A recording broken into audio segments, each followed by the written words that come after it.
It's my pleasure to welcome you to the third week of our Distinguished Guest Lecture Series. How have you enjoyed it the first 2 weeks? Good. We have a wonderful lineup for the continuation of our semester. I wanted to thank Dr. Greg Jenks, who isn't here today, but again, he stepped in for the first 2 weeks as our faculty moderator for this semester. And now it's my pleasure to welcome Laura Hoffman, who is a longtime emeritus instructor with us, specializing in art history and photography, and who put together the speakers for this series. Laura is one of the nicest people you will ever meet, avid travel buff and excellent instructor who I think you'll really enjoy getting to know over the course of this semester. So again, without further ado, I would like to introduce Laura, and then she will introduce today's speaker. Thank you.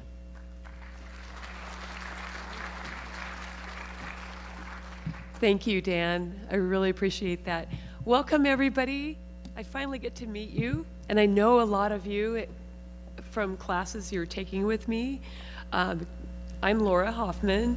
I teach also photography and art appreciation, and I've had the pleasure of teaching for the Emeritus program now for going on my 5th year. And I did want to extend a big thank you to my team for taking good care of you for the first couple of weeks. Now we're all together, and it's been my pleasure to organize this lecture series. So thank you for being here. I know that you've been asked, how many people is this your first lecture series? So I can see. All right, welcome. You're in for a treat. And for those of you who've been going, you already know.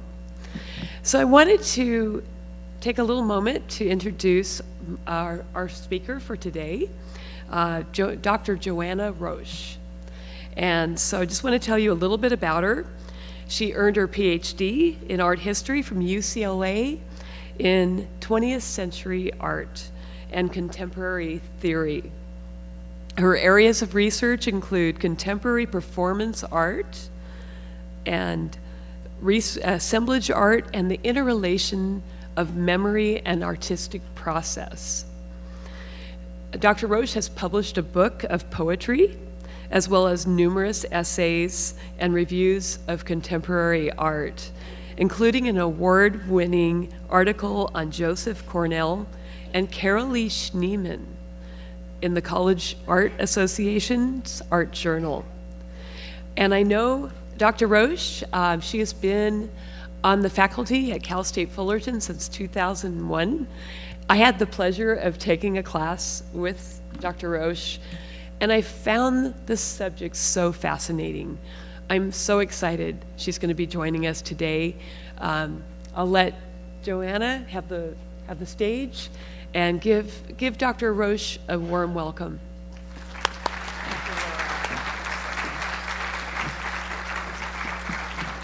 So let's see, is my headset working? Great. Amazing illustrator and student, and I hope I'll put in a plug when I get to this period in the lecture, gives a fantastic lecture on the psychedelic 60s and vinyl album covers. So thank you for being here today. It's my pleasure to join you, and let's get started. So I've kind of given you 2 titles, art historians. I'm a short-winded. I call myself the haiku art historian because I tend to be very short and succinct, at least in my writing.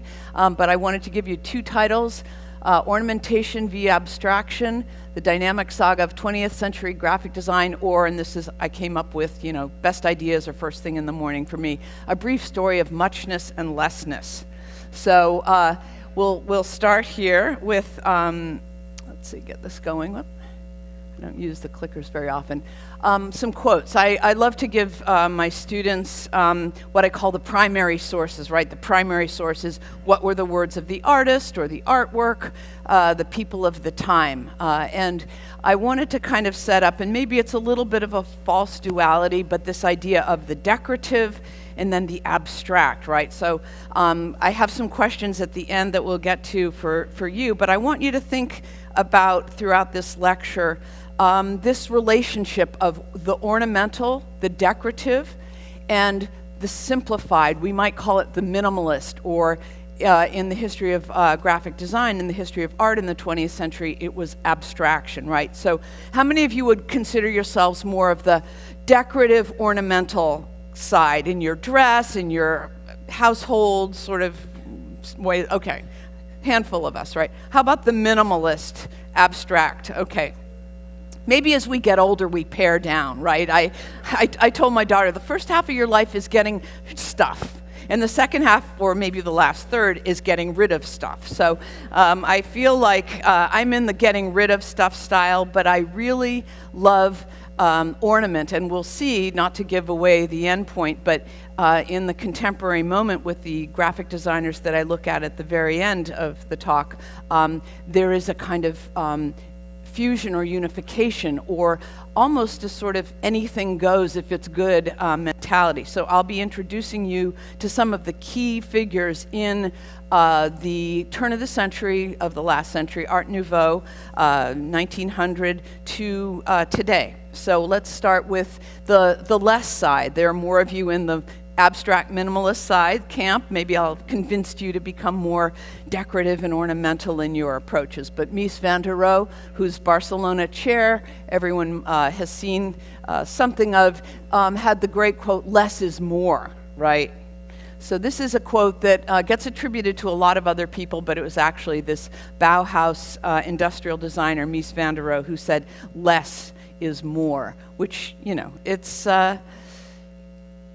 a brief statement, but it's a very useful one, and we can see, and I'll get to Bauhaus, and I'm going to focus not so much on industrial design or interior design, but on graphic design, which is, in this case, the history of the poster, the book, the printed form, and into the digital age. So we start with Mies, less is more. And then another figure who was very much part of the 20th century sort of theorizing of the visual was Adolf Loos, a German, actually Austrian theorist and thinker and architect, who said freedom from ornament is a sign of spiritual strength. And then you know a little bit more about him because his book is called Ornament and Crime. Right, so you know where he stands on this, right? He's not just saying, no, I don't like it. He's saying it's a crime. So, you know, we like to kind of pick on Loos and say, well, maybe he was part of the fascist movement. But I got to know actually a relative of his, Carrie Patterson, who has written very interestingly about him. But Loos is someone that is very much part of his time, part of this early modern period of the 20th century. So I'm not going to give you too much historical context. We all know in this audience, you know, unlike my students are like, when is World War I, right? 14 to 18, World War I, World War II, you know, our involvement in 40s. So, but Loos published this book, and he was very much sort of at the cutting edge of the theorization of the modern abstraction camp, right? So keep in mind this sort of, as I said, perhaps not ultimately a totally simple as I'm making it, but the dualism of the decorative and the ornamental, and then the abstract or the minimal. So we've got two key figures here kind of arguing for non-design or simplification of design. And then we've got one of my favorite artists. How many have been to Barcelona to see the Gaudi? I have yet to go. My daughter, of course, because I'm mother of an only daughter, I gave her everything. And like, I haven't been to Barcelona, but Gaudi, for those of you who have been, one of my favorite quotes, "The straight line is the line of man and the curved line is the line of God." So I read Dan Brown's one of his new books that takes place in Barcelona inside the great cathedral of the Sagrada Familia, and I recommend it as a kind of immersive read. But Gaudi, in his ongoing project, which begins in the 1880s, is still underway, right, if you've been, and you can see the scaffolding in this image. But Gaudi's philosophy is that ornament, or the decorative, or the curved line that we would associate with those aspects, is something of a higher nature, right? That he feels that humanity is never really as powerful as nature. And so for Gaudi, the integration of the natural curve forms, the organic forms, such as the view from above of this stairwell, the serpentine stairwell, is of a higher order, right? So Gaudi's, and he's part of the Art Nouveau moment. Modernismo was the term in Spain. Art Nouveau was the term used in France and in England. But Modernismo was the current use in Spain of this kind of fascination with the organic, right, with the curvilinear, with the forms of nature.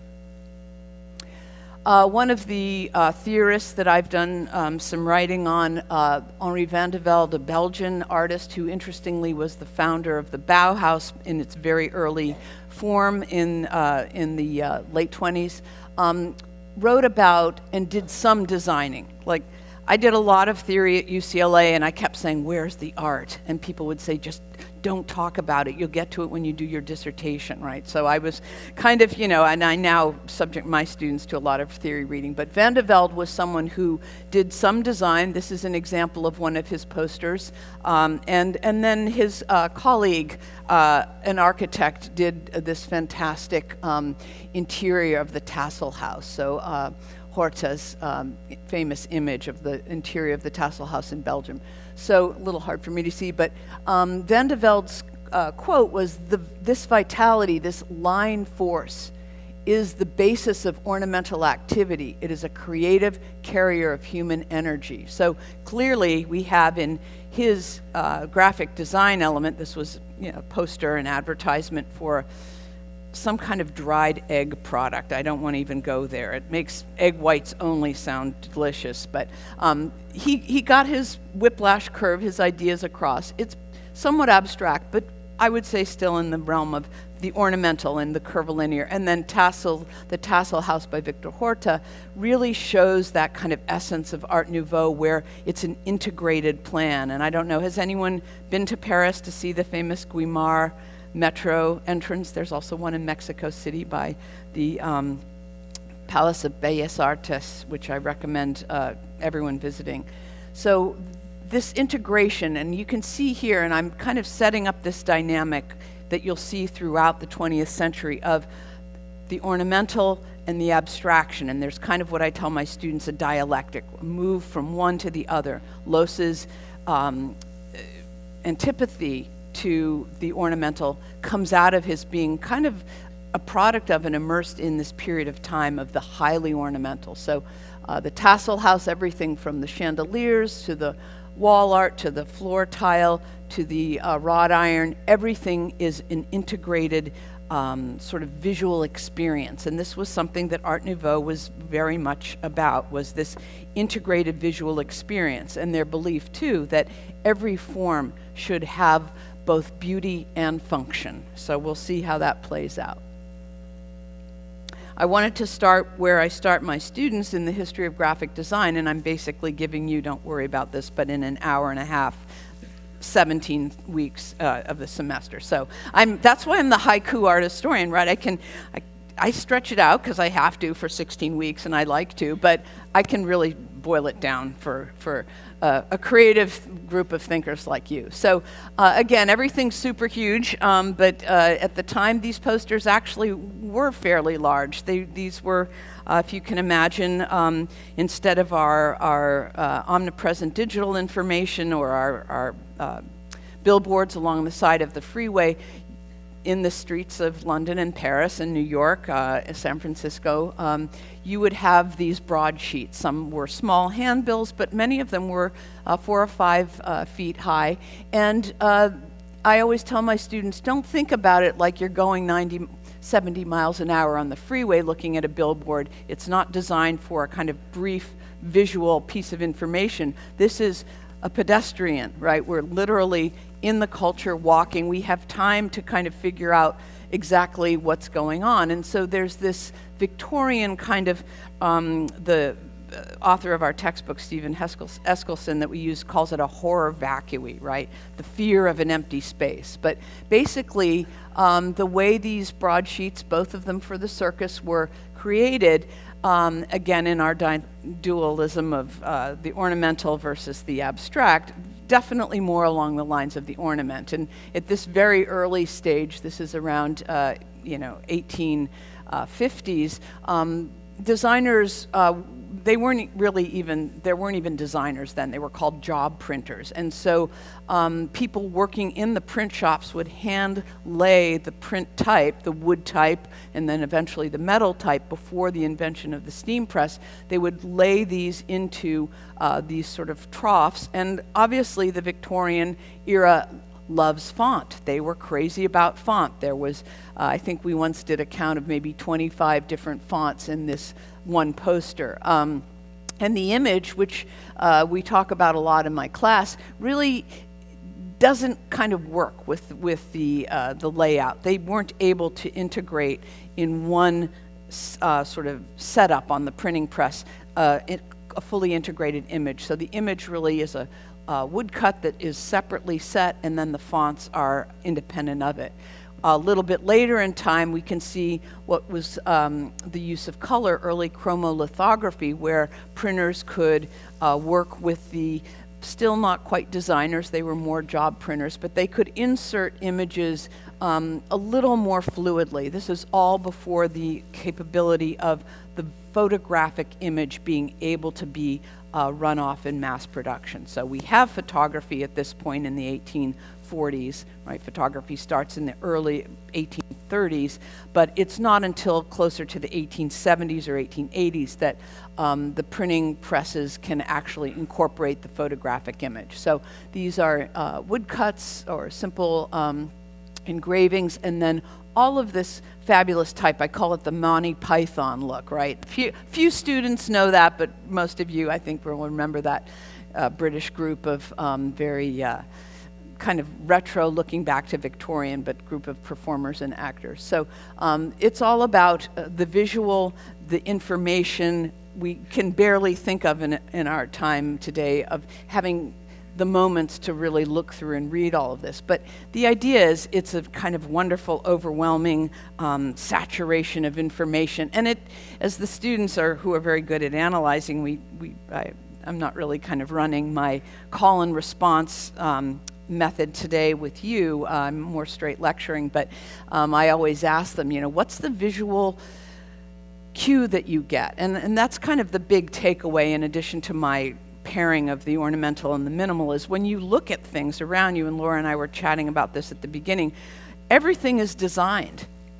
Obviously, the internet is designed, right? And maybe you less than my students are spending your lives on the internet, but our phone apps, our packaging, our signage, the visual environment, obviously our interiors and our industrial products and technology, but in terms of the graphic world, the world of the print media, or now the apps that we use, these are all designed. And so what I'm hoping part of your takeaway will be to, when you look at things, look at them with fresh eyes. How is your box of cereal designed, right? How is your milk container designed? And we still offer classes at Cal State Fullerton on packaging design, but a lot of things have gone to apps and the internet design, UX design. So this is a little bit of Victoriana. Maybe we're relieved that we don't have to read that much, but it gives a sense of energy, right? The idea of what does that convey to you? The circus is exciting. The circus has a lot of exclamations. There's a lot of things, zebras and giant horses, dying gladiators. It's very dynamic. And that was, again, in a period prior to a sort of conscious development of the integration of text and image that we'll see in a bit. So moving into, and I'm giving you my kind of favorite highlights, but in this discussion of ornament, right, we're still in a yay ornament phase, right, if to put it simply. And Owen Jones, anyone heard of Owen Jones before? He's a really interesting figure. They've done a facsimile reproduction of his very large folio. But this is a book that was a very ambitious project where Owen Jones and his team traveled extensively around the world, making detailed drawings of the ornamentation, particularly architectural ornamentation, but all forms of ornamentation that they would see in a range of cultures, including, I brought in here just 2 plates, but Egyptian, and again, this is done with chromolithography. This is a printing process of basically drawing on stone, but with the ability to run reproductions in color. And so he captures the essence through his close research in specific countries around the world at this time, what these motifs looked like. In this case, right, we recognize my personal heritage, the Irish, right, the Celtic motifs, these fabulous intricate knots and forms. And what Owen Jones was doing in this book, that was, again, an expensive, large book, so it wasn't printed out and people, on the streets weren't buying it, but artists and designers would purchase this, and he wanted it to be used for various kinds of products. So I won't be showing you today, but if you look at sort of wrappers from, food products at the time, or other kinds of designed printed materials, many would show a border that was reproduced or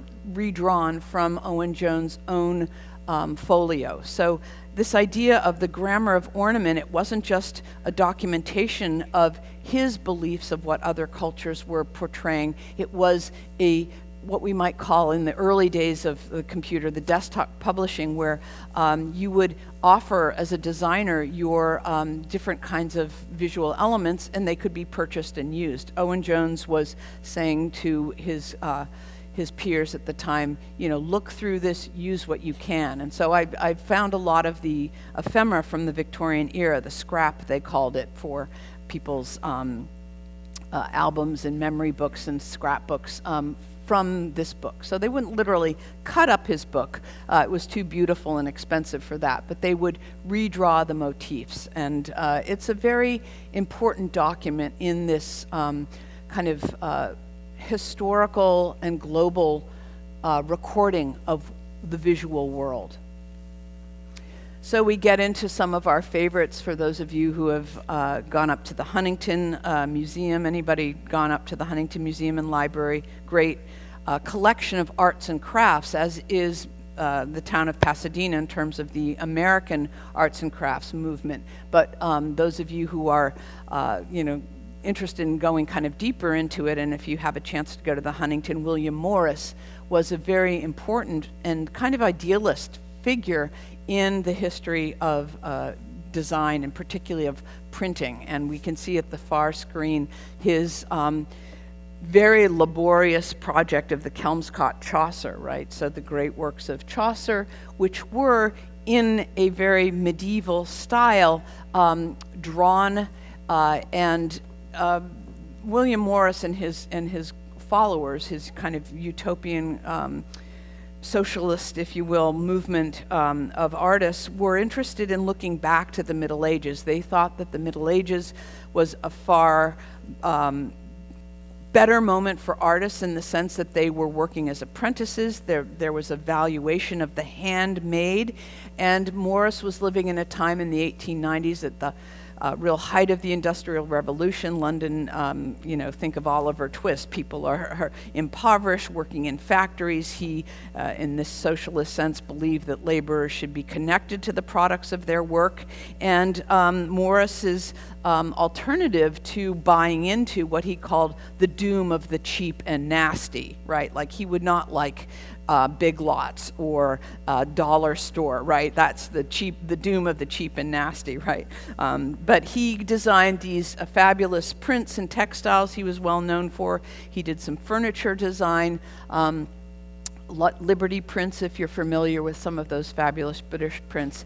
These were produced by Morris and his sort of utopian community in England. And Morris's problem, if I might add an historical note, was that he wanted the laborer to be connected to the products of their efforts. He wanted the beautiful and the functional, but no one could afford it. Or let's put it this way, most of us then wouldn't have been able to have afforded, certainly not the Chelmsford Chaucer, which was a very kind of rare manuscript for display, but even some of his beautiful furniture that the Pre-Raphaelite artists assisted him with, he had a limited market. And so, I guess you could say capitalism or consumerism won, but there is still, and I would say, a return in our last 20 years among the generation of students that I've been working with, a return to the interest in the artisanal and the handmade. And I think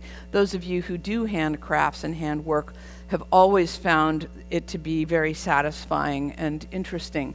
So I think there's always been a tendency throughout time for those of us, we might call them sometimes the more domestic arts.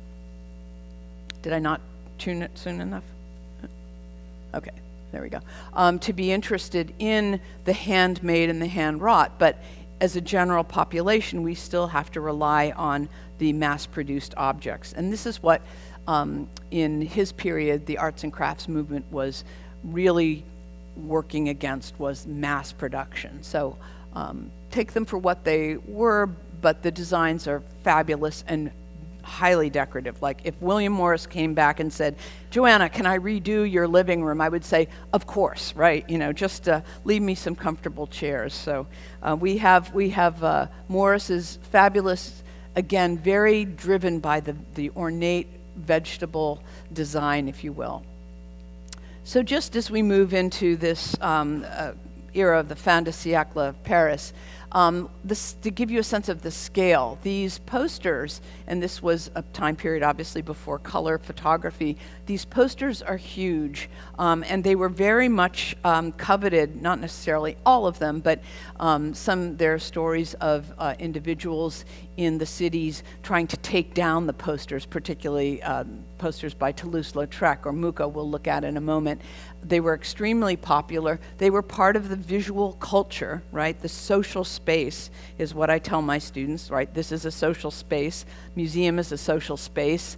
The freeways are a social space, sort of, with us each in our cars. But the social space of the urban centers were covered with these various large-scale images advertising everything from hand cream to food to entertainments. So one of the big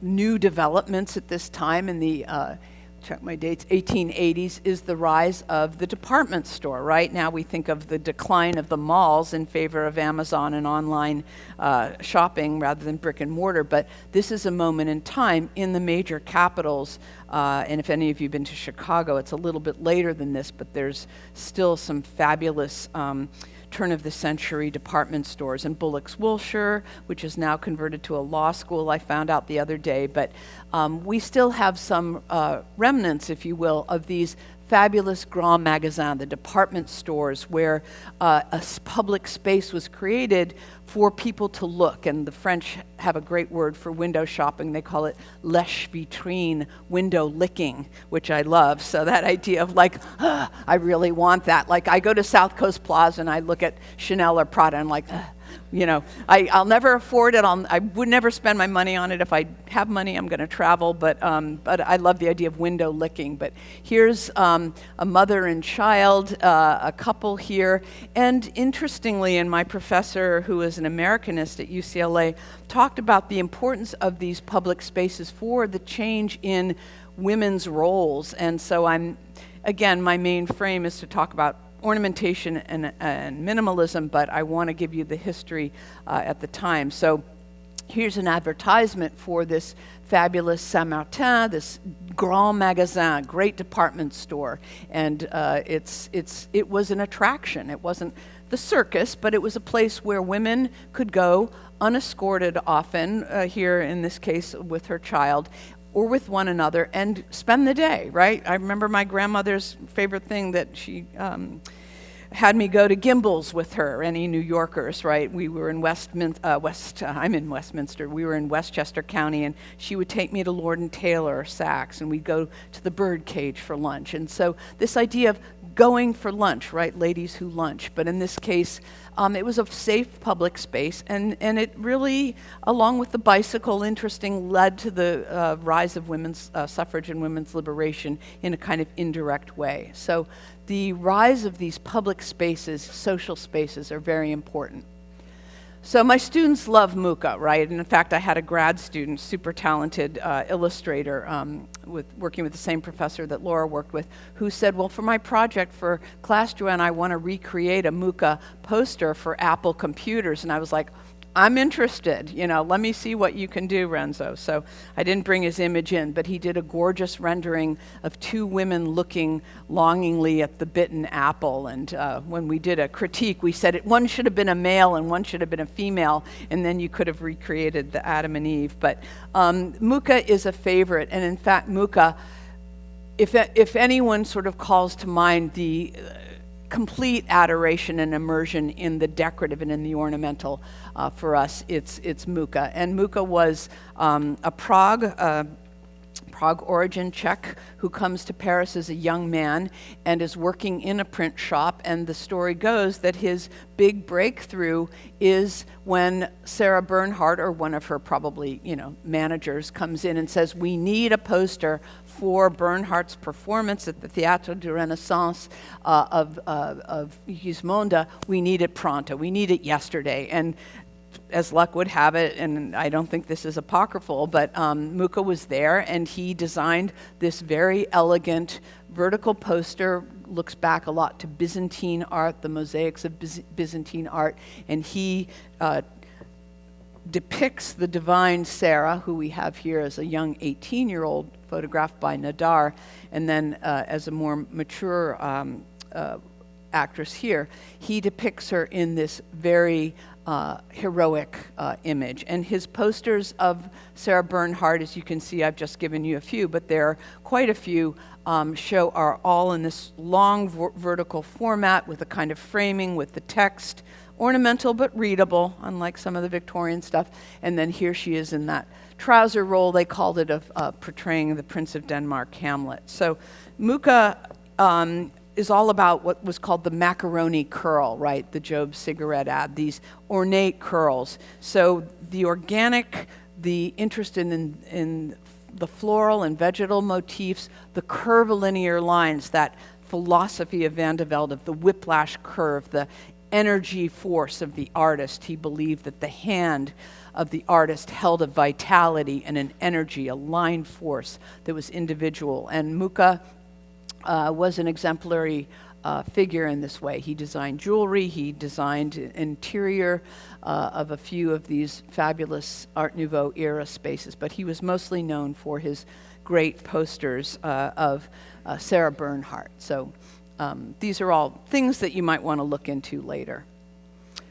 In the US, we have a different kind of interest, although I've brought in just a few examples. Audrey Beardsley, one of my favorite artists, the decadent artist who worked as an illustrator for Oscar Wilde's notorious plays, and then Will Bradley, who clearly is looking back to, right, the styles of Mooka and the Art Nouveau era, but in the United States. So Bradley kind of combines, and again, a mini history lesson, but some of that medieval interest of Art Nouveau, or of the arts and crafts, with the forms and figures of Art Nouveau. And many of the, advertising is about selling, and the idea that we've heard that phrase, sex sells, or the beautiful female figure sells, is not a new trope, right? It's something old, and where things are changing, I think, for the positive. But we'll see in a lot of the early Art Nouveau ads, particularly in France, which the Americans considered very risque and a bit over-sexualized. But the interest in the female form as a muse, as a source of advertising, and for Beardsley, a bit more complicated. This is his very kind of Japonisme, right?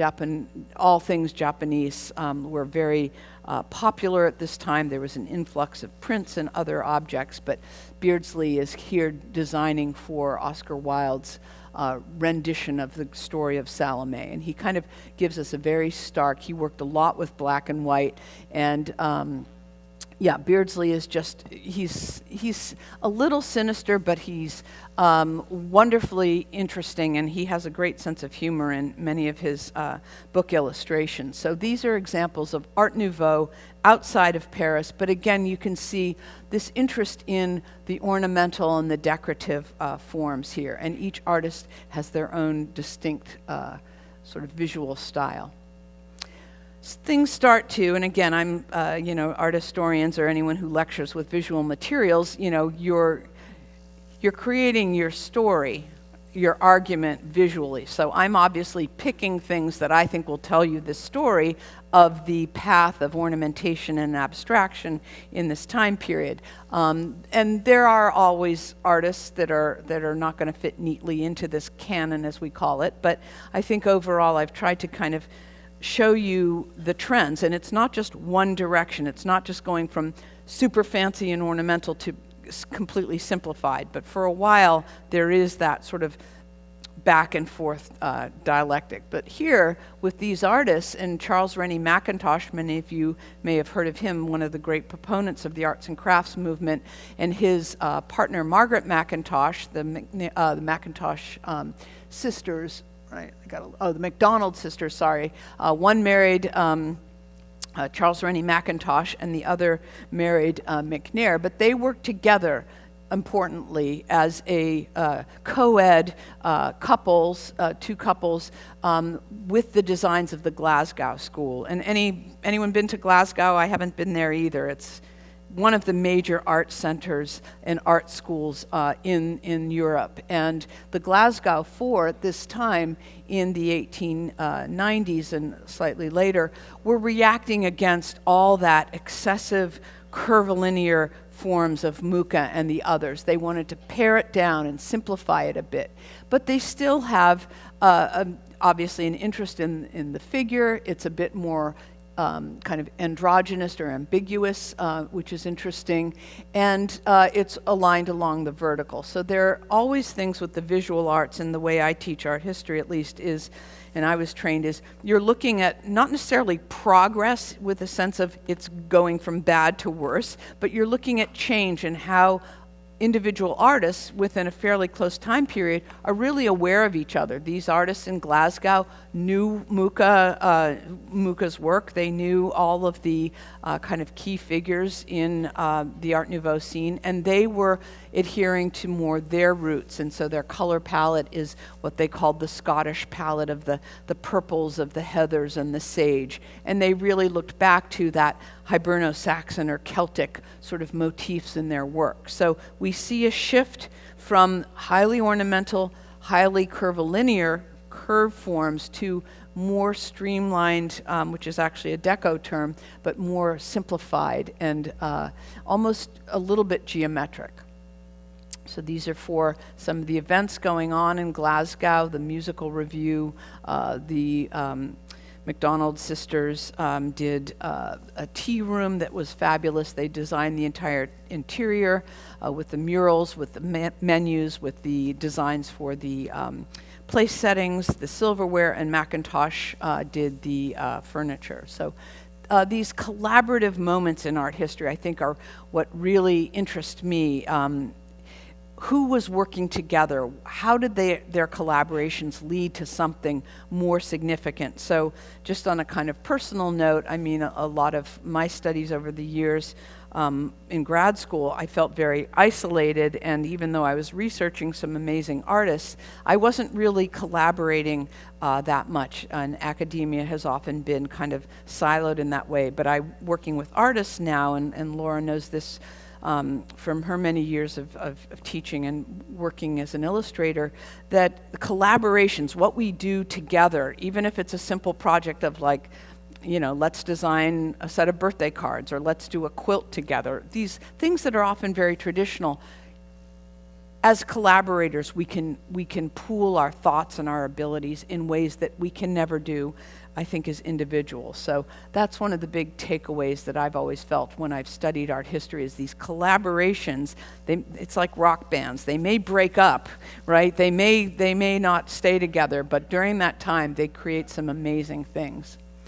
So one of the movements in this late 19th century into the early 20th century, very important, was the Vienna Secessionist. And many of us have heard of Gustav Klimt's The Kiss, right? That very famous work of art with a man kind of just the head embracing a woman, and it's very abstract kind of mosaic. But Klimt also did graphic design, and here he did a poster for a Kunstausstellung, my tiny bit of German that I had to take in grad school. I remember that as the art exhibit. And Klimt obviously is kind of bringing this into another visible register, right? He has this huge blank area, and it wasn't to put other information like, oh, by the way, you can go to this lecture, and so and so. It was purposely left very open, very pared down. He's using the goddess Athena, the goddess of war, who looks kind of sternly at Theseus battling the Minotaur.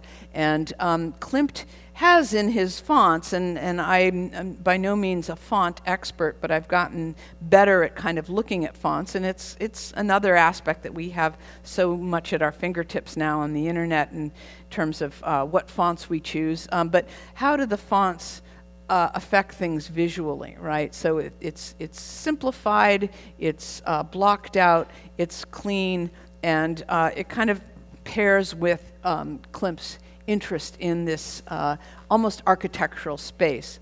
Coleman Moser, the designer of these other two works, was again borrowing from, and they were very beholden to, the Glasgow School that we just saw. So there's a lot of similarities. And in fact, the Vienna Secessionists, who were seceding from the fine arts academies in Vienna at the time, and a lot of these artists that we're looking at were not the big shots, right? They became the big shots in the canon of art history, but at the time they were the kind of radical subgroups that were breaking away, that were saying, I'm tired of this sort of academic tradition. I'm tired of these same people choosing who's in what shows. We want to break off. We want to secede and do our own thing. Impressionist. We're not talking about them today because they were in another kind of sphere of art. But a lot of these important shifts in modernism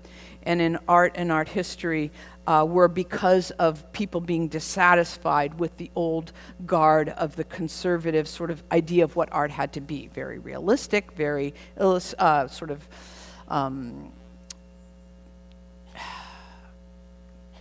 a lot of replication in a sense of seeing the world. I don't want to go into a big critique because it's a sidebar. But the secessionists developed their own publication, Versacrum, Sacred Spring, and they created these very beautiful works of art in this square format journal. And, it's kind of if you want to look at it as a trajectory or shift, the secessionists are borrowing from Art Nouveau with images like this, the kind of floral motifs, but they're simplifying and paring it down and going for a more geometric look. And this is in direct response and challenging the dominance of Art Nouveau, which was huge all around the world in the turn of the century, 1900. So this is where a big shift occurs. This is just prior to World War I, and we talk about Lucien Baerhard as one of the first real graphic designers. He was designing specifically with the image and the text in mind, and his Placketstil, or Sackplacket, it's known as, the poster style, was again created with a very familiar idea now, which is the brand, right? So we think of the brand as being, it's so omnipresent we don't even think about it, but students think about it a lot because they're doing logo design, they're doing phone apps, they're designing web pages. The brand is all, and we don't even need to know that the Super Bowl is Sunday to know that we're going to be getting a lot of really top-notch and interesting brand imagery for that event. But Baerhard's style was the object. His very first one was Priester Matches, was the object, the matches, and the name of the company. And I brought you just in a couple other examples: Stiller Shoes, Adler Typewriters, and then one of his colleagues, Hans-Rudi Ehrt, designed, students always struggle with this because they have no idea what that big O is, but I know you guys know. What is that O representing? It's a tire, right? And students are like, no, there aren't tires that are big white circular forms. I was like, old style tires, and people think that's the chauffeur, and I'm always like, no, that would have been the guy driving the car with the goggles, with the open hood. And yeah, it's kind of one of those moments you have with students where you realize, oh my God, I'm really old and I know so much more than they do, and I'm just got to think the way they think. So I tell them that the O stands for Opel Cars. O is the tire, and this is a kind of abstracted version of the driver being happy with the product. And Ehrt, interestingly, we're not looking at wartime propaganda today, but he also designed, in this case, a movie poster that was talking about the importance of the German U-boats, and with an example in the horizon line of a British ship being sunk. So these are German nationalists, in the case of Ehrt, whose style, this poster style, this simplified style, was being used in wartime propaganda as well. That's a whole separate kettle of fish. So Priester Matches, the first time they saw this, it was, again, the visual world was still at this time about ornateness and the decorative and much more narrative, like, okay, someone's smoking a pipe and lighting the match and,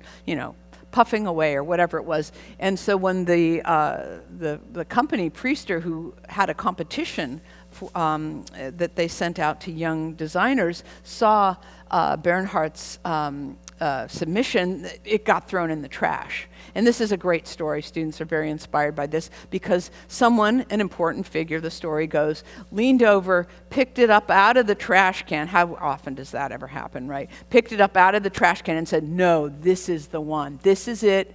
This is perfect. And this was, in a sense, a very bold and big step that influenced graphic design and advertising to our present moment. So a lot of students, I have them do a final poster where they can repeat a historic style with an updated idea, and they love to do this because I think they think they're going to get it off easy because it's a really straightforward thing. So they do a Starbucks coffee mug and a stir, and it's like, no, not good enough. So I tell them, if you're going to do the poster style, the plaquage style, it's got to be really good. So this is a very big shift in that simplification. There's not a lot of information. We don't see a lot of organic forms. We certainly don't see a lot of semi-clad women advertising the body for the product. We just see the name and the product. So probably one of the biggest figures in history of graphic design. Now we come into an era that everyone loves and the author of my textbook hates. For whatever reason, Eskilsson doesn't like Deco, and I think it's because he feels that it was a modern style that came about in the 20s through the Exposition des Arts Décoratifs, which was very much about modernist style, and it got commercialized, and it became sort of glamorous and about kind of a glittering, beautiful world. I think that's why I love it, right? I think of American Deco particularly, and Joseph Binder here is one of the, let's see if my laser pointer works. Oops, sorry.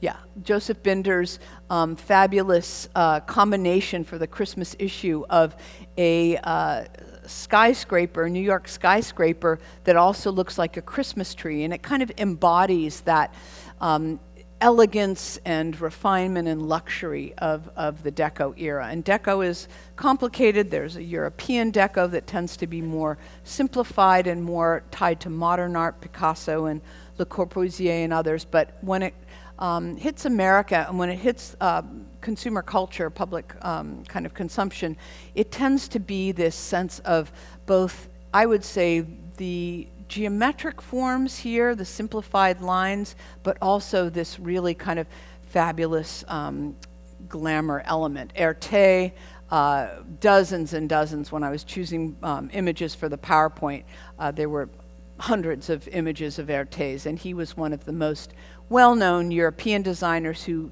came to work for Harper's doing design covers. And many of these European designers who leave Europe, both in the aftermath of the First World War, but during the Second World War, come to New York, and they end up working in the industry and really setting the tone. So, and then one of my favorite, Jean Carlu, who was a French designer, but who comes to America later and actually works during the Depression to design things for the WPA in the Works Progress Administration under Roosevelt. So Carlu, again, this kind of fabulous, again, luxury, the doorman here holding the toys for the little miss here at the shopping center, at the Bon Marché department store, embodies this kind of playfulness, but a geometric quality. So we're seeing in this period from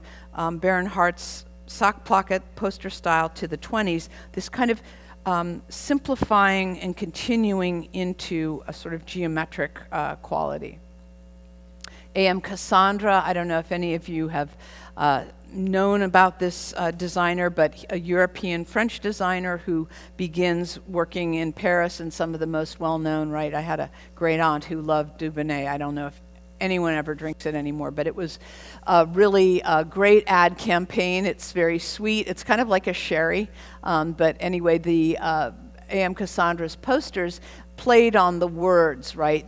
Dubon, the beautiful, or rather, the beautiful, Dubo, the sound device, Dubon, the good, and then it's even better when you've had a drink of it and the whole picture's filled up. So it's a really great, I've had a couple students one student did it with Tecate, a beer, and it was pretty good. So yeah, it's a fantastic kind of what we might call almost like a serial sort of image of sequencing, very clever, very playful, kind of cartoonish. And he designed for the luxury transportation in Paris using almost like a Picasso-esque still life cubist style. So these are things I go into with my students about, how does this play with modern art and with collage and cubism at the same time. They have no idea what a couchette is, a sleeper car, but most of us in the States haven't had that great experience. But Kassandra begins working on the train kind of advertisements in Paris, and then later when he moves to New York, he does some other works for major magazines like Vogue and others. But his most famous are these huge luxury ships. We were talking about cruises, and I don't think the French port of Normandy is still building, or I believe those shipyards have been closed, but there are still those opportunities, and Kassandra really has simplified things down, and he's playing with scale. So the tugboat, right? My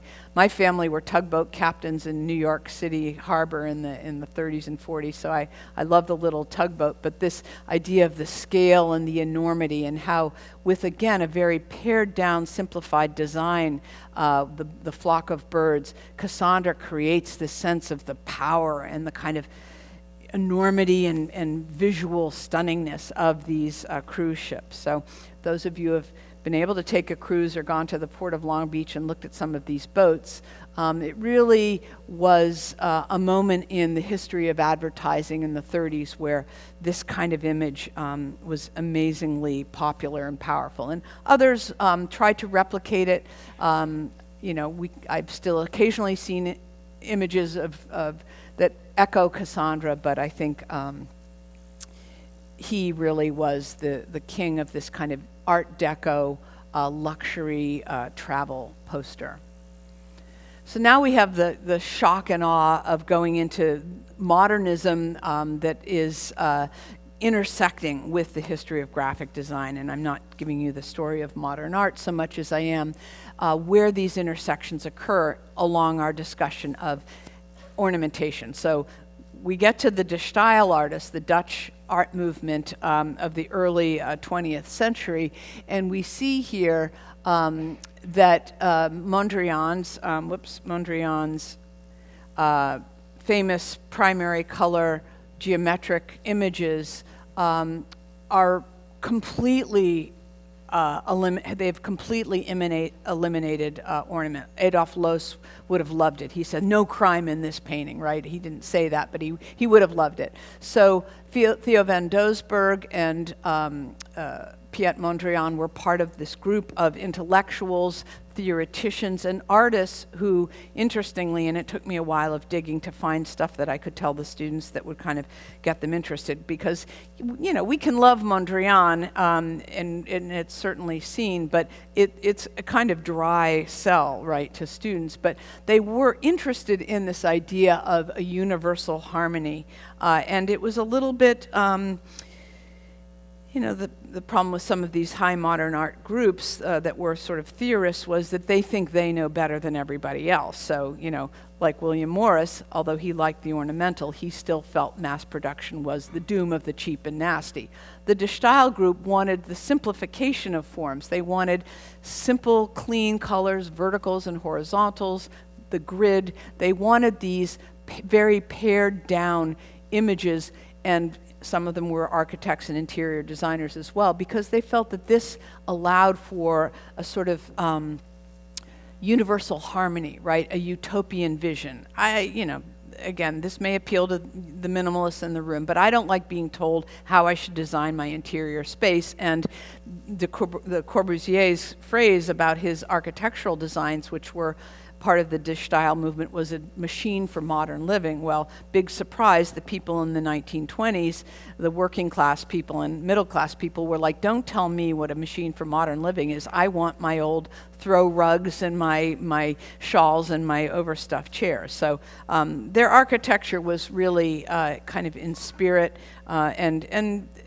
again, a kind of intellectual structure. But some of the manifestations of their design I love. This was an artist working with De Stijl named Bart van der Lek, who I asked the students, can you figure out what this is? And we usually make it to figuring out, okay, this looks like a guy, and down here there's some kind of objects. Well, the De Stijl advertisements don't really work in terms of selling the product, because I suppose if you were Dutch, you would know that this is actually salad dressing, right? So this is a product, you know. It's a tough sell, and I had one student say, I would love to go to Albertsons and see this kind of design on my salad dressing. Like, I would buy that. And I was like, okay, I think it's one of those cases, and I love them for it. They really did try to implement their theories of universal harmony and simplification into some practical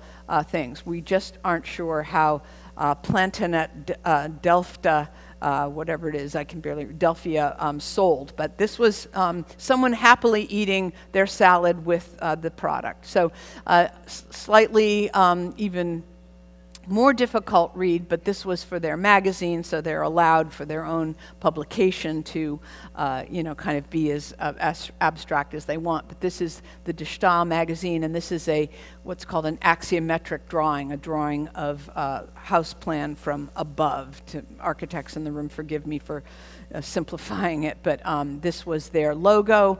It was a view of a building that they had designed as a group. So, you know, the practical applications sometimes of these more theoretical, modern, abstract movements are always interesting to look at. Some of my favorite groups, the Russians, right? And, we don't want to get into contemporary politics of Ukraine and everything that's going on, but one of the heydays for, I would say, the artist as a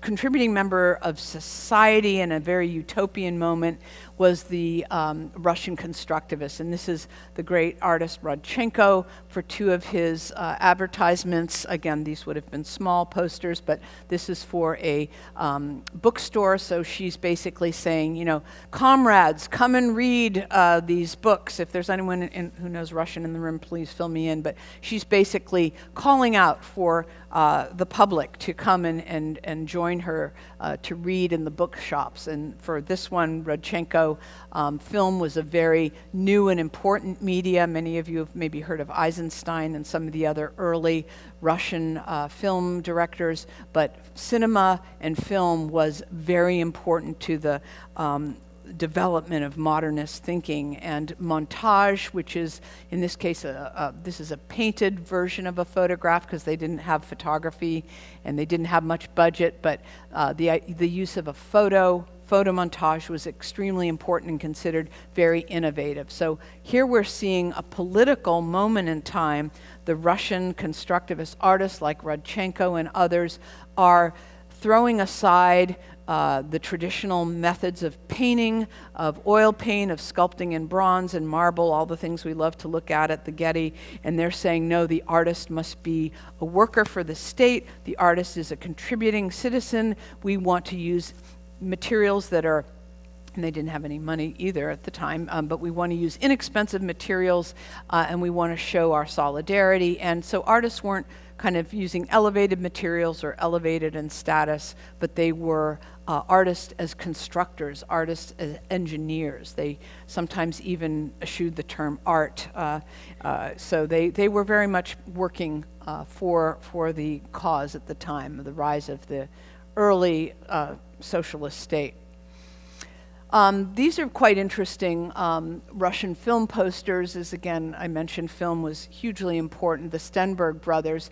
And what I love about these is there's a bit more narrative going on here. So even though, yes, the artist was an engineer and a constructor using simple materials at their disposal, there is more of a story. So this one, think of 20s films, the man with the gun pursuing the woman who's escaping, and who knows what the guy at the top is doing. He's probably the hero, right, structurally.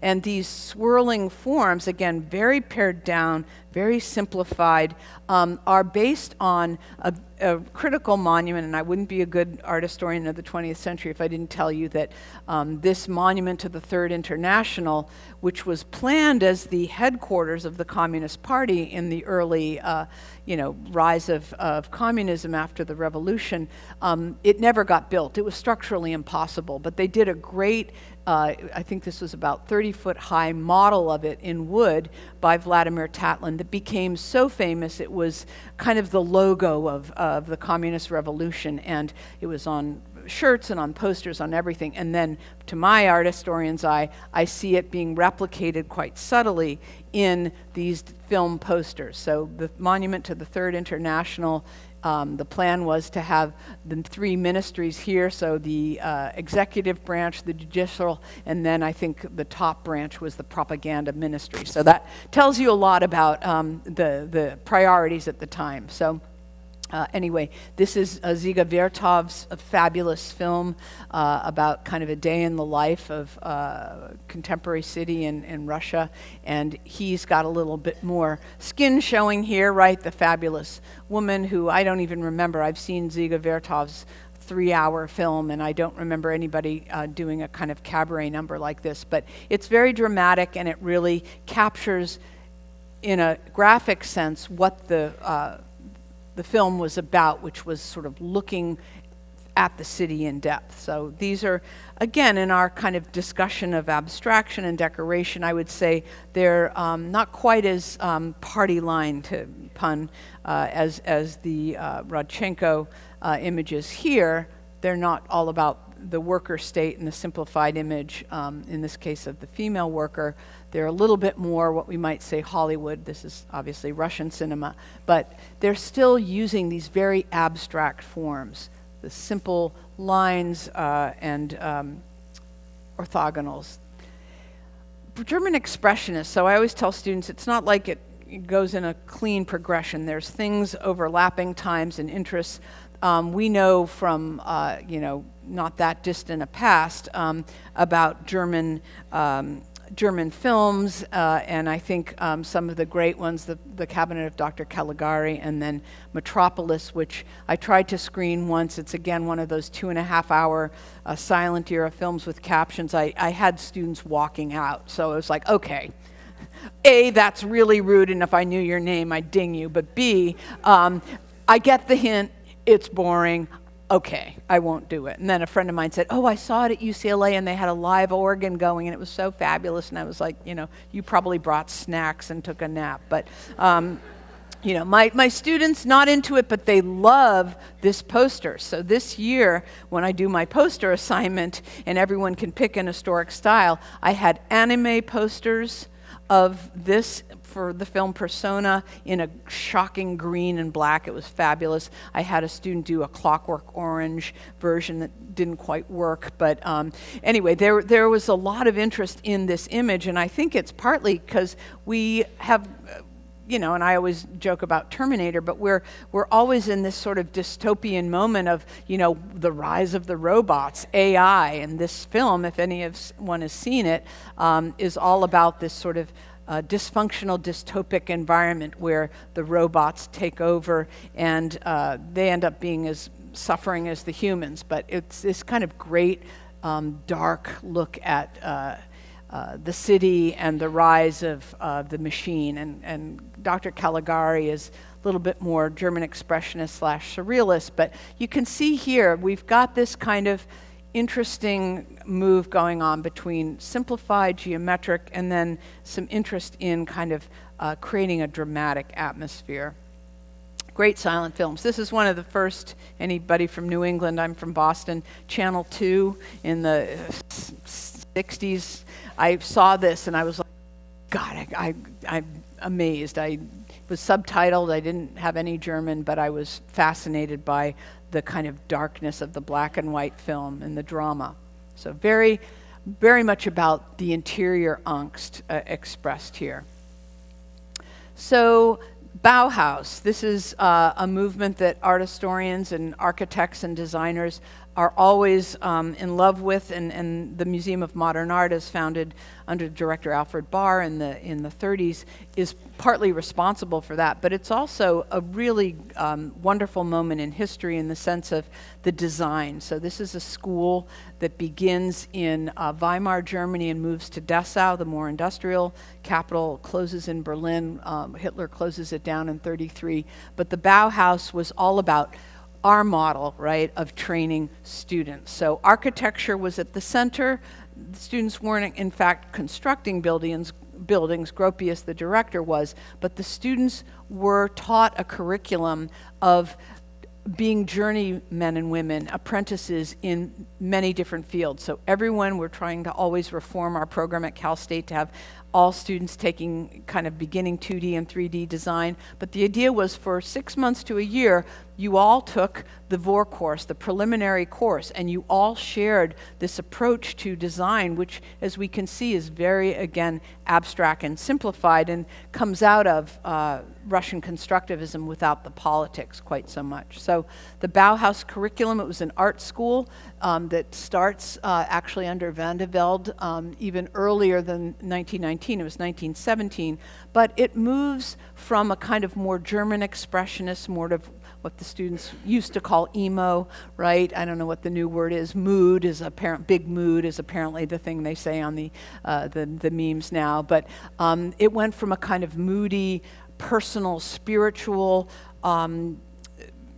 faculty and direction to much more kind of industrialized, simplified, interested in the principles of Russian constructivism and abstraction. And what's important is every student, after they did their first fundamental year, would then specialize. You would be a glass student or a metal student, or you would work in the advertising, the Druckenreklam, right, the advertising workshop, or maybe you got to work under Vasily Kandinsky as a painting student and quake in your boots every day you walked into class. So the great Paul Klee also taught at the Bauhaus. So the Bauhaus brought together artists and architects and designers from all over Europe, and it was a really important moment. It was a small, maybe 70, 100 students, 30 of whom were women, but women were admitted. They were albeit funneled into the textile workshops, right? You know, that we were still in a very patriarchal moment in history. But the women like Annie Alpers and some of the designers were very, very significant. So Bauhaus shows happen a lot in New York. LACMA has frequently a good Bauhaus exhibit, rarely the posters, but I'm just showing you here some of the work. So this is for art exhibits, Ausstellung, Bauhaus show. It's not a Kunstausstellung, it's an Ausstellung, so it's a show. And then this was for another show in the Weimar era. So year my parents were born, 1923. And these show this kind of clean, geometric, simplified forms, the again, kind of grid-based things that we saw with the Style. And Elizitsky, who was one of the constructivists who was doing very abstract forms of visual propaganda, very political, the Bauhaus borrows from that. One of the adjuncts, if you will, to the Bauhaus, not a student at the Bauhaus, but very influenced, Jan Tischhold, in our discussion of ornament to functional, was very adamant about what he called the new typography. And here he has, students love this. This was a subtle way of saying, don't do this, right? So he calls it bad, right? So this is the bad way to set up your book comp, right? And this is the good way to set it up, which, I don't know, Laura could probably tell me in 2 seconds, why he would like this more. I think things look cleaner and more justified. They're more grid-based. But the new typography was an important influence. Now, what's interesting to me was that by the 40s, Tischhold, whose work here, and my mom had some of these early Penguin classics, he said, I was wrong, right? Here's someone who's saying, this is good, this is bad.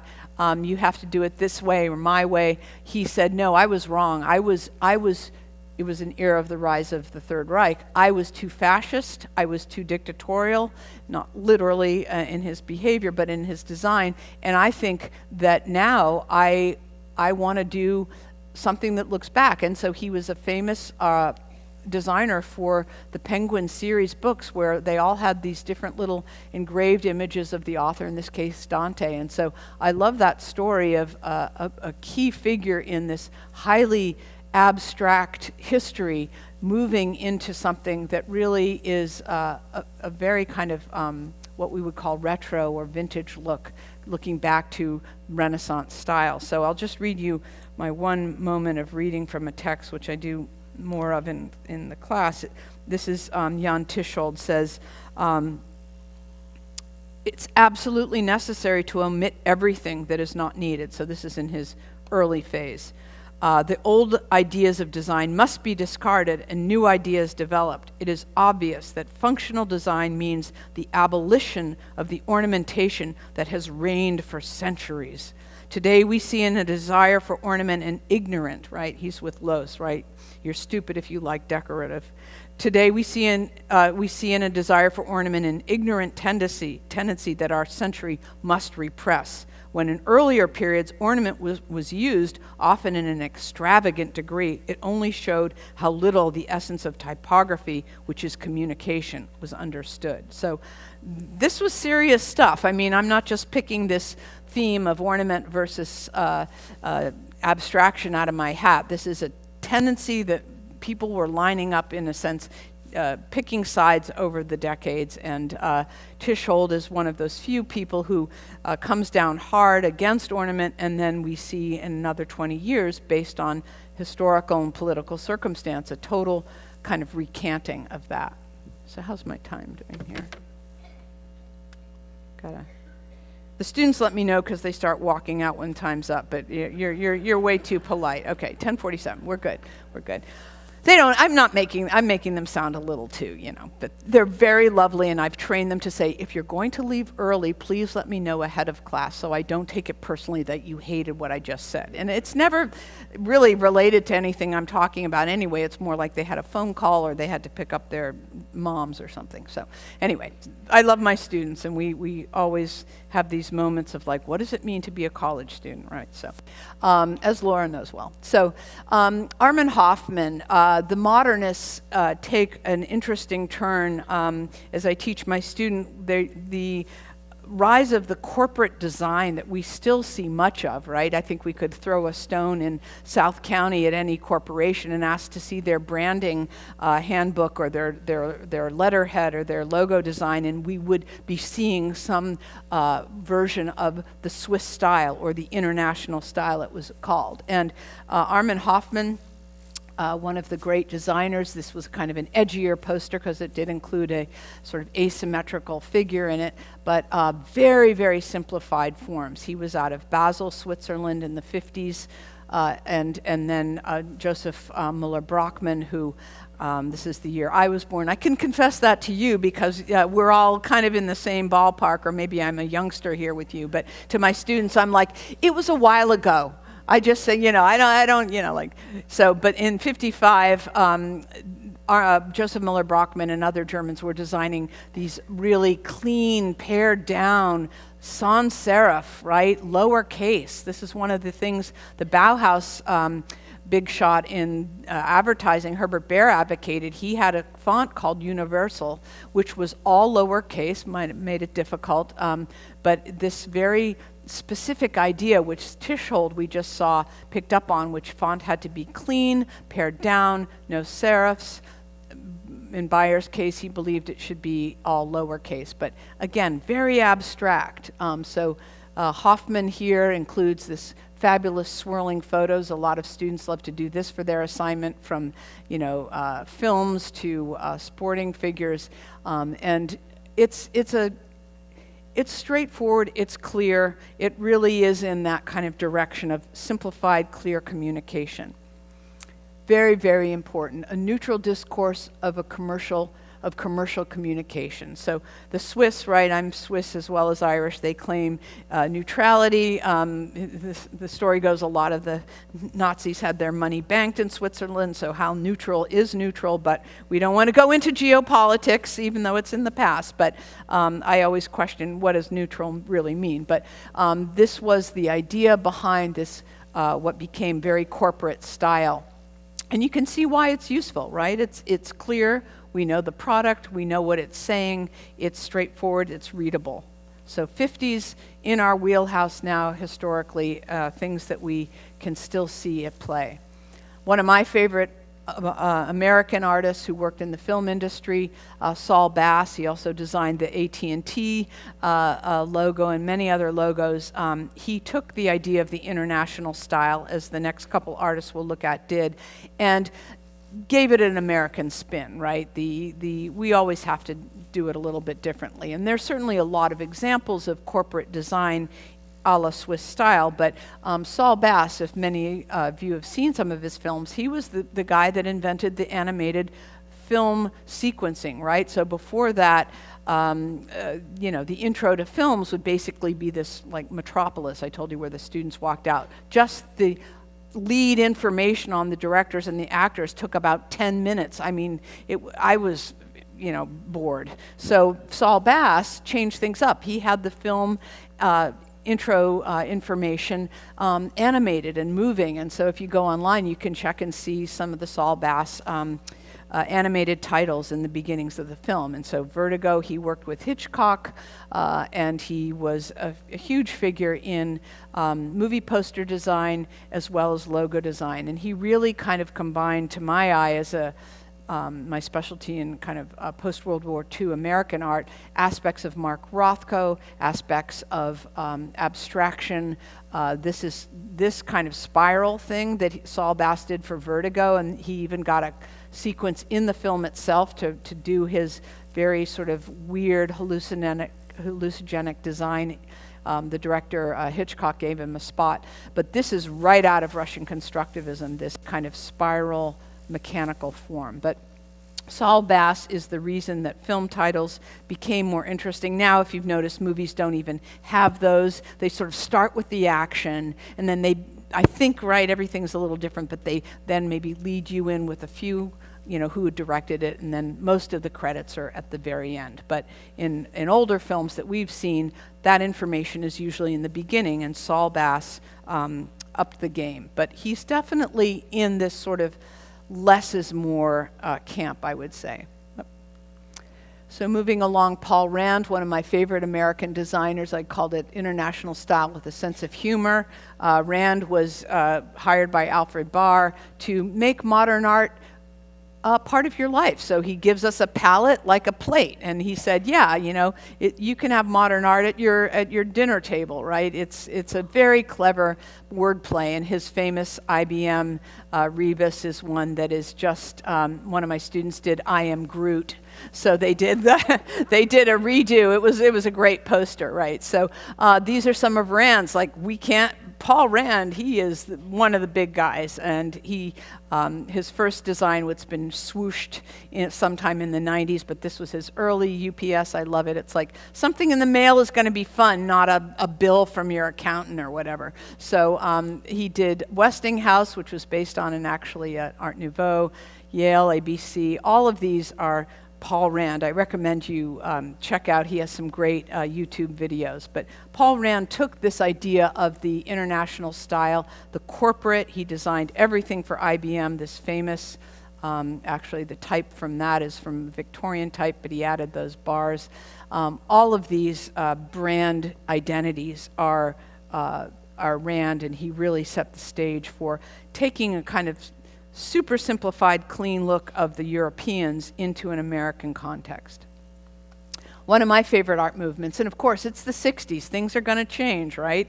This is Laura's area of specialty for her great lecture on album cover art, but the Pushpin School, and many of you may have heard of Milton Glaser, who is still in his 90s, going in every day to the firm. As he said, I'm not producing as much graphic design, but I'm still going in every day. And Milton's poster that was included in the Bob Dylan album was one of, I forget the actual print run, but it was the most circulated and well-known posters at a point in time. And somebody tells the story of going in the 60s or early 70s to the Brazilian Amazon on a very remote trip and going into the lodging of a local person and seeing the Dylan poster by Milton Glaser. So Milton Glaser's most famous one is I Heart New York, right? Which, again, great videos about and talks with Milton Glaser. But his group that was developed in the mid-50s rather, and still is run by Seymour Quast independently, was called the Pushpin School. And I love it. It's kind of that, in the midst of all this corporate, clean, pared down abstract modernist design, is let's celebrate eclecticism. Let's look back to Victorian. And this is, again, a kind of Monty Python aesthetic, but it really looks back to Victoriana. And it's a grid. Yeah, don't forget, there's always a grid everywhere in your life somewhere. But this is much more playful and has these kind of really eclectic aspects. So we see the pendulum, in a sense, with this very important group of designers, team of designers, Glaser and Quast and Ruffins and a few others. Does that mean my time is up? Here we go. Okay. I still got pretty good over the 18 years of teaching now, keeping an eye on the time. These are very much part of the aesthetic of the 60s, and I did a little research and realized that, as my dad would say, quoting Ecclesiastes, there's nothing new under the sun, Joanna. But this was a profile. Originally, Marcel Duchamp did a self-profile in black on white that Milton Glaser, as a good designer, knew his art history, and he said, I like that, I'm going to do that. I never got a quote from him saying that he'd do that, but he took the Duchamp idea and then he added this influence from Islamic art, very highly ornamental, curvilinear. So we see a bit of Art Nouveau coming back here in the super famous studio, small independent New York studio that is huge in the history of design. And then right in Laura's wheelhouse here, she taught me about this, is that moment of the 60s, right? Sex, drugs, and rock and roll. And I remember, and again, I don't tell this to the students, but I can tell you, but my best friend in high school's older sister, who listened to all these cool bands, had these posters in her room. And I was like, whoa, where have I been? You know, like I was listening to Peter, Paul, and Mary because my father hated rock and roll. And so I would go to their house and be like, oh, play some Led Zeppelin. And, you know, anyway, these posters, obviously we're back heavy into ornament, excess, the female body, the illegible font. It's all about the kind of psychedelia and drama and excitement of the visual and the color palette exploding. So I love this ad for the Fillmore, right? It's like, first when I was a kid and I saw it, I thought it was a foot. But now I realize it's like a flame, right? Right? Yeah. So Laura, I think she should give you a lecture on the psychedelic 60s. It's amazing. But this fabulous complementary colors, right? These pulsating colors of opposites really catching your eye. And then Griffin, who is one of the San Francisco Five, doing the famous flying eyeball. So this has been picked up by the Harley crowd, by the lowbrow, by the hot rod groups. Southern California was a big locus for the lowbrow scene, and Rick Griffin is one of these figures who, again, it's not about legibility, it's about the excitement of the font and the visuality and the kind of, you know, startling images. And then this one by one of my favorite psychedelic 60s designer, Victor Moscoso, and the Miller Blues Band. And he uses, again, this, what we haven't talked about, but kind of op art style with a very almost Art Nouveau feeling to the body, but the colors, right? The colors are all these psychedelic colors. And this was, again, not a corporate market. These are for rock bands, concerts. It's gotten picked up, and obviously this is the great thing about design, is that good designers today look back to the past, and I want to catch up to that moment. So postmodernism, getting you closer to the moment, big discussion. Are we still in postmodern? What are we in? I personally tell my students, I don't know what we're in. It doesn't matter. Just know that there's a lot of different influences. But Paula Scher, there's a great series on TV called Abstract. I don't know if you've seen it, but check it out. It's on Netflix. And they have an episode where Paula Scher talks about her work. And one of her most famous posters and key to postmodernism, I tell my students, is looking back, appropriating, and she literally, what we would say, rips off legally, although there were some questions, an early Swiss design poster by the artist Herbert Matter. And it was like a big inside ha-ha, right? Graphic designers. Yep, she's doing Swiss modern travel posters for Swatch. And a lot of people hated this poster. A lot of people loved it. And students get this because they get the idea of, we might call it recycling, we might call it appropriation, we might call it ripping it off, but it's like, again, looking back to the past with a kind of sense of irony and also acknowledging. Paula Scher, a lot of noise, a lot of imagery, a lot of fonts. This is her very important series that she did for the New York theater groups, and she talks about that in her film short. But this is all about, I would say it's starting that trend towards bringing in a lot of what we might call ornamentation or busyness, but also with a kind of grid abstraction and simplification. So she really encapsulates the sense of funk, the sense of design, and what's happening in this theater scene in New York in the 90s. Huge designer, really important.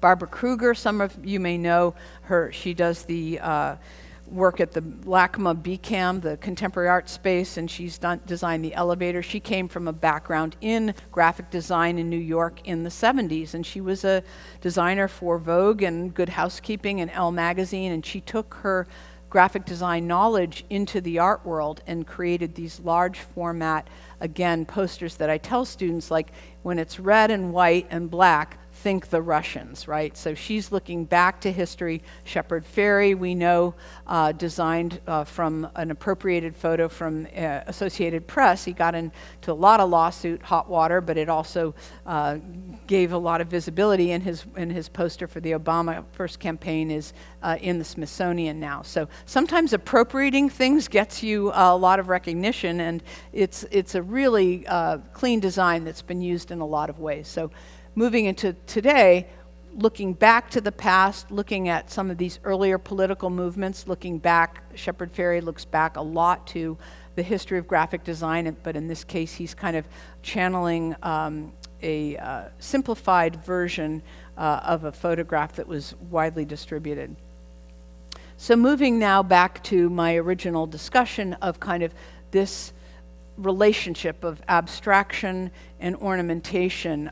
Two artists that are from the 90s era, Catherine McCoy, and I love these quotes. The challenge is for the graphic designer to turn data into information and information into messages of meaning. And McCoy, now working with her husband in a private firm in Kansas City, was head of one of the most important design schools in the country, the Cranbrook Academy in Chicago. And I talked to students about the complexity of her designs and how she's working with font, she's working within a grid, but she's really doing a lot of complicated things that are, in a way, kind of characteristic of our time, in that we live in a very complex visual time. Not only are we bombarded constantly with images, hence I turn off my phone and the television from time to time, but she's kind of embodying this issue of how do we convey information.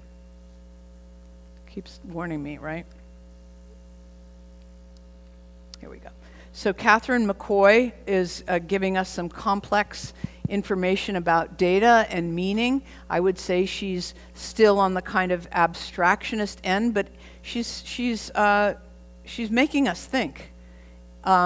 April Greiman, great local LA graphic designer who recently said, yeah, she's retired out to Joshua Tree and she's designed a hotel, which, wow, isn't that fun? You go from being top of the heap in the graphic design world in LA, and she studied with Armin Hoffman in Switzerland, and now she's in Joshua Tree designing her hotel brochures. But she's very active and interesting artist. Again, design must seduce, shape, and perhaps more importantly, evoke emotional responses. So I would call her definitely a postmodern eclectic artist, where she's got aspects of pop, she's got aspects of the grid, she's got the psychedelic 60s color, she's channeling the Bauhaus here, she's doing a lot of different things with her design at this point in the 90s. So again, these dualisms that we saw earlier in the century of the ornamentality moving into this abstraction are starting to get combined in interesting ways.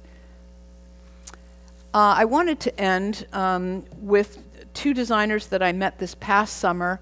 They go by Sonnenzimmer. My German wasn't good enough and they had to tell me what it meant, and it was the lovely name of sunroom. Right, the sunroom. And so the couple, married couple, Nick Butcher and Nadine Nakanishi, are Chicago-based designers, and I'm using them to close with this, I think, very lyrical and beautiful work. Go online. They do a lot of posters and silkscreen. They are instructors at the Chicago Art Institute school, which is how I met them. But their work really is an amazing combination of what I would call a kind of ornamental excess, but with this very simplified form. And it's like McCoy and Greiman's work, it's not quite clear at first what we're seeing, right? This is a little bit more simplified, very lyrical, but there's a lot going on, but it brings us in, right? It does engage us, and we want to spend time looking. And these silkscreen works, which are done in very small editions, they're not mass-produced. Sonnenzimmer is always trying to get speaking gigs because they're barely scraping by, but they do some of the most important musical and art events in the Chicago area and globally, and they're just a brilliant, brilliant, kind couple. And I at some point when I get a raise, or maybe with my wonderful honorarium for today, I'll want to support them and get a print and put it in my house and get a cheap frame from IKEA because I can't afford good matting. But put it up and look at it, because this is the kind of design that I feel like now it's not for a company, it's not for a store, but it's for the arts. And I'll close with their comment: the graphic arts predate the siloed disciplines of fine art and applied art. We like to think of our work as finely applied graphics. We are graphic artists working in the 21st century, and there are more surfaces than ever pulsating. So very poetic and lyrical. So Nadine and Nick, I had the pleasure of spending a lot of cups of coffee with them talking about their work, and to me it was a great ending. I was thinking, how do I want to end this lecture? And I was like, I know, Sonnenzimmer, because they bring together this sort of beautiful, natural, organic world in a very kind of clean, streamlined, abstract way. So my questions, and we can spend as much or little time, are to you in the sense of making what I've been talking about more personal. Is there an art historic era that resonates with you, and why? And when or where does this dynamic of ornamental muchness and abstraction lessness appear in your life? So thank you. Lovely to talk to you, and love to have questions. So we're not finished. We still have time for questions for our esteemed speaker, Dr. Roche. Please stay in your seats. And so. But I've all told you about my students leaving, so I have never insulted. Yeah, good. Yeah. So we have some. Anybody have questions? Question, yeah, in the front. We have a rudder with a microphone. Okay. This way. Hi. I just wanted to ask you if you have utilized on the telephone applications that we have, if you take on the camera. I discovered last year that there's a little icon down there where you can actually turn a picture into a cartoon. They call it cartoon. And if you really have a picture that you really, really like I had a sunrise in where was I? In Costa Rica. And I went to the icon and I turned it into a cartoon, and you could actually make your own poster, That's just fantastic. get it enlarged at Costco. One of our students may have designed that app, yeah. No, that's fantastic. I think phones are amazing. I love them. Yeah, and we had a question here too. So the phone is, the microphone's moving around. Yeah, I will check on that. I don't have an iPhone. I have an old Samsung Android. So you're next. It's on the Android? Okay. Hello? Go ahead. As you were going through the slides, I was thinking, I think it was Paula Scheer. Yeah. When you saw something that was left over from earlier, when is plagiarism or copyright infringement, how does that work into things? Well, the stats, I believe, are it must be modified 15%. It depends. It's very complicated. That's why we have lawyers working on things like Disney is very particular. Students don't appropriate Disney because they have Disney. People are looking online for things. So yeah, it's a really good question. She did not get into any legal hot water, unlike Shepard Fairey, who did. But there were people who raised questions about the ethics of it. But I think the resolve on this one was that it was changed enough that it wasn't considered a copyright violation. But yeah, I mean, if you want to address it too, it's a really interesting question. Yeah, it's appropriation, or is it theft? Yeah. And so it depends on the year, and it's a moving target. What constitutes plagiarism? Yeah. And what is fair use? Yeah. There's a lot of legal threads to it. So Shepard Fairey, because he did take an AP Press stock photo of Obama and basically silkscreened it into the poster that we know, he was taken to court and he was fined, but at the same time, all of the press and all of the aspects kind of heightened the visibility, and it didn't stop the Smithsonian from putting this into their permanent collection. So it's a really good question, and I always tell young students who want to go to law school, please study art law, because we need you. And keep up on it, because it does change annually. Yeah. Yeah. So we have a couple more questions. Thank Yes, you. question here. Yeah. Thank you so much for this lecture. I Sure. loved it. You touched on so many things, on furniture, on packaging, on posters, on design. It took me back to the 60s when I worked for an artist agency in London. Wow. And when they put up the various packagings on the wall to make sure that their new design would pop out from the others. The furniture took me back to the 60s also, I'm so glad. the thoughts, and also Mooka, his wonderful exhibitions in Prague, which I have seen several times, the ornamentation. So the contrast between the simplicity and the curlicues is so interesting. I would love to take a class with you if you would be anywhere, somewhere here. Well, I've just given you the best and the most condensed of my 17-week lectures, so I think that you are getting Laura knows this. I don't do PowerPoints with captions for my students. I'm like, the caption's at the bottom, it's online, you can study it and read your book. But for you, I wanted, because we don't have a different software, but I'm always happy to talk about these issues. But what this comes out of, and when Laura said, think TED Talks, and I was like, oh, that's intimidating. But I was like, what's the big issue that I have seen? I can tell you in detail how to read a poster, or we can talk about the history, but what's the big issue?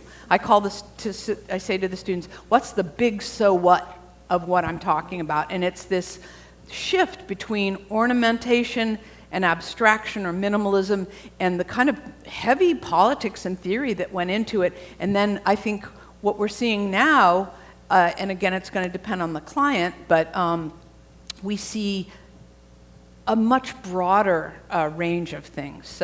But it comes out of the history. That's what I want my students to understand, is that you need to know the history, you need to know what pushpin is, or the Bauhaus is, or the Psych 60s are, before you come up with your own designs. So I want it to come from their minds, but and their graphic design faculty are teaching them that. But I think the history, we all know that, right? We're in agreement. We've lived a while, and we know history is important. And as my dad used to say, the students think Watergate was the Middle Ages, Joanna. And now Watergate's really the Middle Ages. But I think we are upholders of the history. And I heard a couple, just a sidebar, I heard a couple high school students in Long Beach talking about, yeah, you know, my grandma was involved with civil rights, and isn't that amazing? And they were so articulate, and they were really talking about how important what their grandparents had done. And I was like, I love that these kids are studying history and have direct contact. So you all are historians of your own time. So it would be lovely to catch up and hear more about what it was like in a design firm. Because for me, this is all my field of study, but I was never a designer. So I'm a wannabe artist, yeah. All right, Thank another you. question.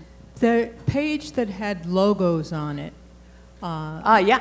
there was one on the bottom left that looked like a man with a monocular. There it is, on the bottom left. Yeah. What is that for? I don't know. I picked this off the web because it had enough of the ones that I like. But anyone recognize that? It reminded me of the New Yorker magazine. It might be.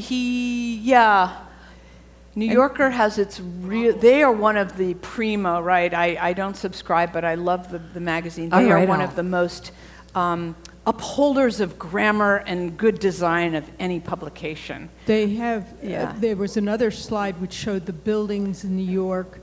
The Erte. And that reminded me of New York. Whoops. So I hate to interrupt, but Yeah, we the are Fortune now one looks like a New Yorker officially- magazine.